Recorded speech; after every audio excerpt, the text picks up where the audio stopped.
Hey everybody, Ryan here at etrailer.com. Today on our 2017 Jeep Wrangler Unlimited, we're going to be taking a look at and showing you how to install the Roadmaster Direct-Connect baseplate kit with removable arms. Now the reason you would want this baseplate is when it's in place, it's going to allow us to connect to a tow bar, which in turn will let us flat tow our Jeep down the road. And that's going to be nice. That way when you're going out of town, you don't have to worry about finding another person to drive your Jeep separately. Now compared to some of the other base plates on the market, in my opinion, this one just has a more heavy-duty feel and a more rugged look, which that obviously blends in nicely with the Jeep's appearance. Now whenever you actually get your hands on this base plate kit, you're going to tell just how solid it really is. You're going to know that it's built to last for a very long time. Now many of our customers are relatively new to the flat tow world, and they can feel a little overwhelmed on which components to get. And it's actually relatively simple. You're only going to need 4 more components. You're going to need a braking system, a diode wiring kit, a tow bar, and safety cables. Now I do want to point out that every base plate isn't going to work with every single tow bar. So you need to make sure that your arms are going to match up with your style of tow bar. Now if it doesn't, it's not that big of a deal because there are many different styles of brackets and adapters available that could pair the two together correctly. Now what sets this base plate apart from the EZ4 is that you're not going to have to use a crossbar, which that'll come all the way across here. So it's a little more user-friendly and it's one less thing that you have to worry about setting up. And when it comes to removing or installing your arms, it's really easy. You'd simply just turn it like this, so this pin is facing up,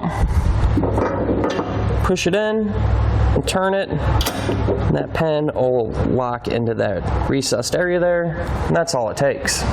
Now the arms actually have a little tab here with the hole drilled in them, and that's going to be used for a padlock, which can actually lock your tow bars to your base plate to help prevent any theft. Now one of the things I would highly recommend getting for the installation is some Red Loctite. Now speaking of the install, it's actually relatively easy and straightforward. Let's go ahead and do it together now. To begin our installation, we're going to come to the front of the Jeep and we're going to have to remove our plastic rock guard. We're going to have to remove 4 plastic fasteners in the front. One here, here, here, and here. Now to do that, I would recommend a trim panel removal tool, but if you don't have one, a flathead screwdriver will work just fine. You're going to slip it in between this opening, kind of pry down,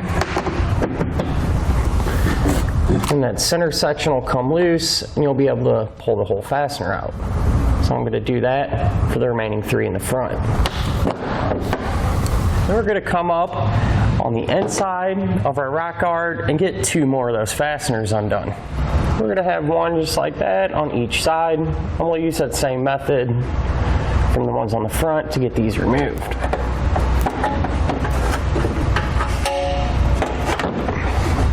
Now if the center section pops out and the bottom piece doesn't, you just take your tool and pry it off like that. Now when we undo this last fastener, nothing's going to be holding our rock guard in place, so you want to use your other hand to support it while you remove this last one. We're going to lower this down and set it off to the side for now. Now we're going to have to locate a hole in our frame rail on the passenger side. It's going to be right here, and it's towards the front and right above where our sway bar mounts to the frame.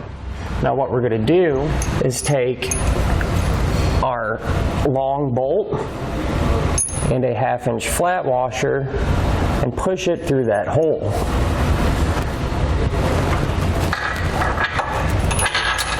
Just like that. So here's where the other side of our bolt came through to the outside of the frame. Now with it sticking out like this, what we're going to do is take one of our spacers that came included in our kit. I'm going to slide that over the bolt. And then we are going to take our bracket. Now these are side specific, and there's not any markings or anything like that on them. So just look at the diagram and your instructions to make sure you have the right side. But what we're going to do is take the end with one hole in it, just loosely slide that over it.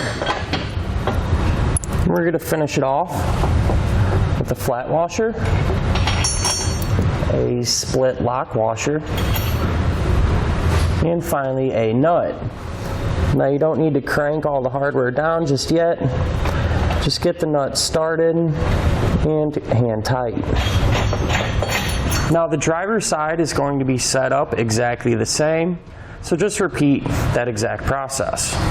Now with an extra set of hands, we're going to put our base plate in place. Now these two holes in the base plate are going to line up with these two holes in the subframe. So line those up. And then we'll take our 1 3/4 inch long bolts, a split lock washer and a flat washer, and put that through our bracket, through the base plate, and into the hole in the subframe. We'll make sure those are in there good, and that'll be enough to hold the base plate up in place while we work on getting the rest of the hardware secured. Now we're going to take one of these tabbed flange nuts and use some red Loctite on the threads. And what we're going to do is put it in through this opening. You'll see the other end of that bolt. And get it threaded on. Just want to get it hand tight for the time being. And we're going to do the same thing for the bolt up top, except instead of going through this opening, we're going to go through this opening right here.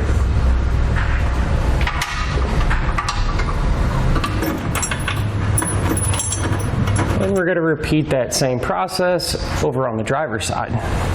We're going to have one more hole on each side remaining on the bottom that goes up into the subframe. Now we're going to use an 1.5 inch long bolt with a flat washer and a split lock washer. We're going to put some red Loctite on the threads. And how this is going to work, when we push this up into the subframe, on the top side it's open.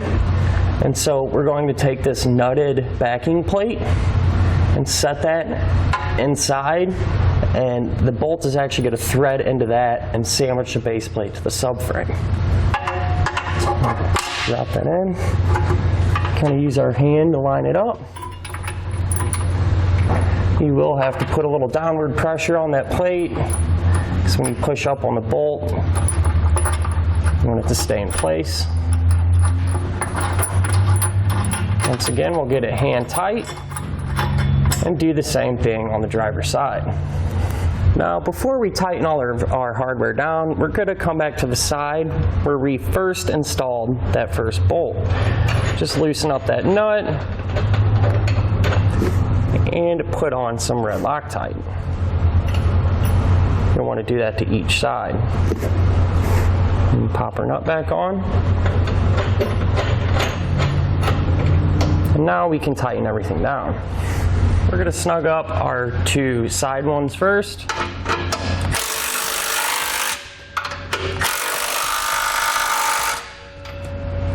And then this one up here, which if you go to tighten this one and the other side of the bolt head is spinning, you might have to take a box wrench and hold it.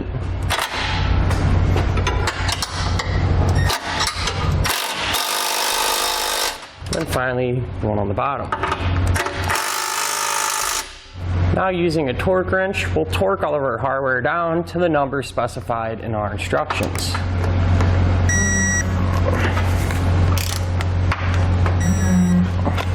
Now I went ahead and cut off the ends of our handle nuts. And you could just use a pair of snips or even bend them back and forth until they break.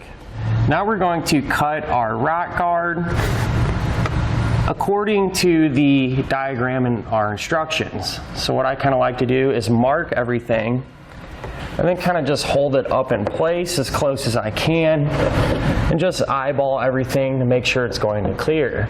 Now a good rule of thumb is you can cut everything a little shy and try to test fit it, and if it doesn't fit, you can always cut more off. Now I'm going to cut these openings out with a rotary tool. Now you can also use a pair of tin snips, and the plastic is fairly thick, so a sharp knife might work as well. Just be careful.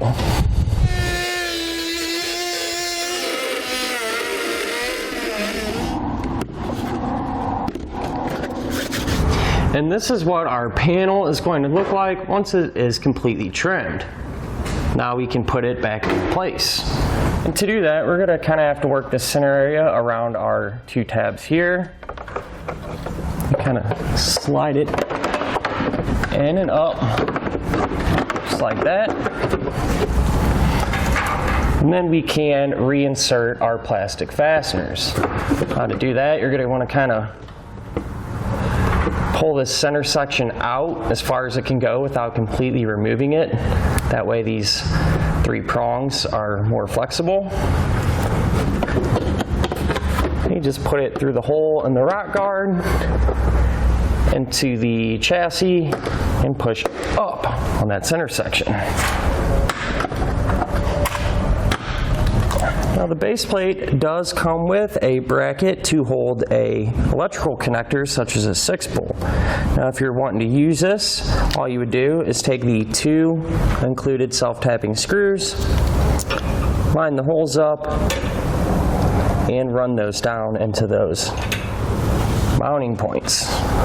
And that'll do it for our look at an installation of the Roadmaster Direct-Connect baseplate kit on our 2017 Jeep Wrangler Unlimited.